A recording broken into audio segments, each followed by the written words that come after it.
வேணாம் வேணாம், உங்க உறவும் வேண்டாம், நாங்க அந்த கல்யாணத்துக்கு வரவும் வேண்டாம்.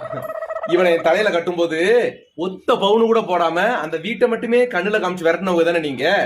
இப்ப என்னடான்னா இளைய மகளுக்கு தாலி கட்டணும்னா மாப்பிள்ள சொத்து எழுதி கேட்டாருன்னு எழுதி கொடுத்துட்டேன்னு என்கிட்ட தானே அவன் சொல்றீங்களே, என்ன ஒரு வில்லத்தனம்.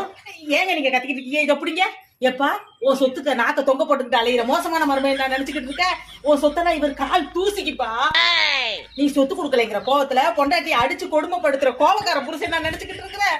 இவர் நினைச்சாருன்னா உன் சொத்து மாதிரி 1008 சொத்து வாங்குவாரு. என்னங்க வாங்க மாட்டீங்களா? வாங்குவோம் வாங்குவோம். போப்பா போ. நீ சொத்து கொடுக்கலைங்கிற கோவத்துல உன் கல்யாணத்துக்கு வராம மூஞ்சியை திருப்பிக்கிட்டு இருக்கிறதுக்கு மானம் கட்ட மருமையும் கிடையாது. இவர் தங்கமான மருமையன். அதெல்லாம் முன்னாடி வந்து நின்னு கெட்ட நடத்தி வைப்பாரு. போ.